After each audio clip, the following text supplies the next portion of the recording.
11 PM story. Rahul office से निकलने ही वाला था कि अचानक उसके बॉस की आवाज आई।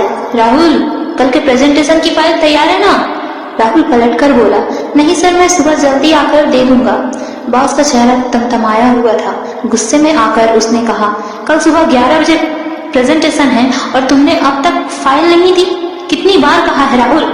राहुल सिर झुकाकर बोला, सॉरी सर, मैं रुक कर तैयार कर देता हूँ। बॉस ने गुस्से में और भी कड़ा होते हुए कहा, रहने दो, मैं खुद कर लूंगा। इस ऑफिस में सारे गधे भरे पड़े। गधा? राहुल के चेहरे का रंग उड़ गया।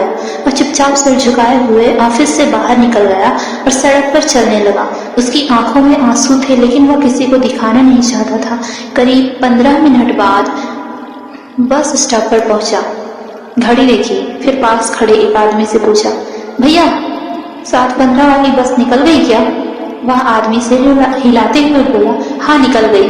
अगली बस 1 घंटे बाद थी। राहुल ने सोचा कि घर फोन कर लूंगा, लेकिन जैसे ही उसने फोन निकाला देखा कि रिचार्ज खत्म हो चुका है।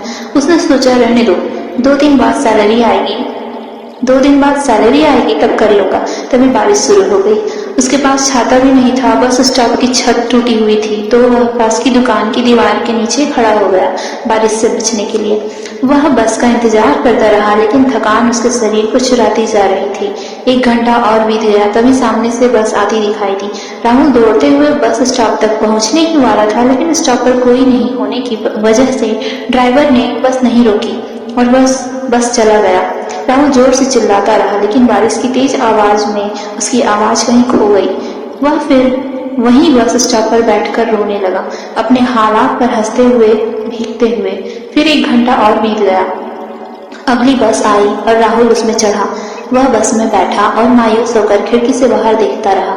बस चलते चलते राहुल के मन में कई ख्याल आए। ऑफिस की बातें, बॉस का गधा कहना, घर की यादें, सब कुछ उसके दिमाग में घूम रहा था। अंत में राहुल घर पहुंचा। घड़ी में 11 बज चुके थे। बीवी ने दरवाजा खोला और गुस्से में पूछा, ये क्या वक्त है घर आने का? 6:30 बजे ऑफिस से निकलते हो और तुम 11 बजे आ रहे हो? राहुल चुपचाप सुनता रहा, सिर झुकाकर। बीवी की बातों का सिलसिला चलता रहा, लेकिन राहुल को अब उनकी कोई चिंता नहीं थी। वह बस अपने दिन भर के संघर्ष को अपने दिल में दबाए खड़ा था। कुछ देर बाद बीवी शांत हो गई। राहुल ने धीरे से कहा, मुझे भूख नहीं है, मैं सोने जा रहा हूँ।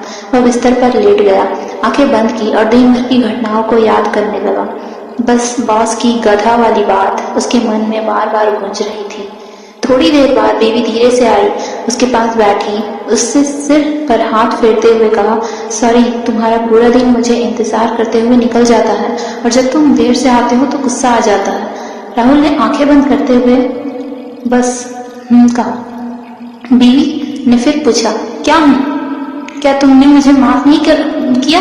राहुल ने हल्की सी मुस्कान के साथ कहा, ठीक है, तुम्हारी भी कोई गलती नहीं है। फिर दोनों एक दूसरे को गले लगा दिए।